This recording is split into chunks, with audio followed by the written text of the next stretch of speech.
အားလုံးပဲမင်္ဂလာပါရှင်ဒီနေ့မှာတော့တင့်ရဲ့နေ့စဉ်ဘဝကိုပိုလွယ်ကူပိုမြန်ဆန်ပြီးပိုတက်ရက်စီမဲ့ life hack လေးတွေကိုမျှဝေပေးသွားမှာပါနော် Amazon အနေနဲ့တစ်သားပြားတွေကိုခင်းတဲ့အခါမှာအကွေးဝိုက်နေရာတွေကိုအတိအကျဖြစ်အောင်လုပ်ချင်ရင်တော့တန်တစ်ချောင်းတိတ်ဂတ်ထုပြားနဲ့ကြီးနှန်းကြိုးလေးပဲလိုပါတယ်ရှင်တန်ကိုတစ်သားပြားပေါ်မှာတိတ်နဲ့ကပ်ပြီးတော့ဂတ်ထုပြားကိုတန်ပေါ်မှာတင်လိုက်ပါနော်နောက်ပြီးရင်တော့နံရံနဲ့တစ်သားပြားကိုထိဆက်နေတဲ့အကွေးကိုကြီးနှန်းကြိုးလေးနဲ့လိုက်ဖို့ပြီးတော့ဂတ်ထုပြားပေါ်မှာပုံစံဆွဲကဖြတ်လိုက်ရုံပါပဲရှင်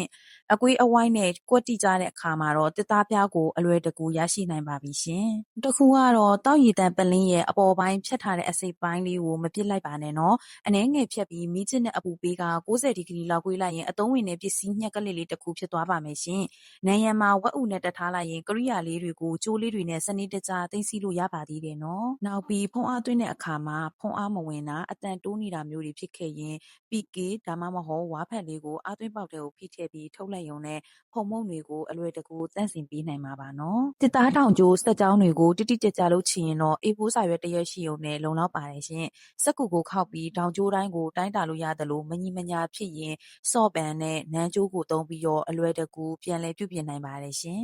ဒီ light house လေးတွေဟာဟင်းတစ်ခွက်တည်းကိုအမွှေးကြိုင်နဲ့ထည့်ရုံနဲ့အရသာတိတိတတ်တာကောင်းသွားတယ်လို့မျိုးတင်းရဲ့နေ့စဉ်အိမ်တွင်းမှုကိစ္စတွေကိုပိုလွယ်ကူပိုမြန်ဆန်ပြီးတော့ပိုတက်ရက်စီမှာကျင်းတည်ပါပဲရှင်အသုံးဝင်နေဆိုရင်တော့ like and share လေးနဲ့ follow လေးလုပ်ထားဖို့လည်းမမီးနဲ့အောင်နော်ဗီဒီယိုလေးကိုအဆုံးထိကြည့်ပြီးရတဲ့အတွက်အားလုံးကိုကျေးဇူးတင်ပါတယ်ရှင်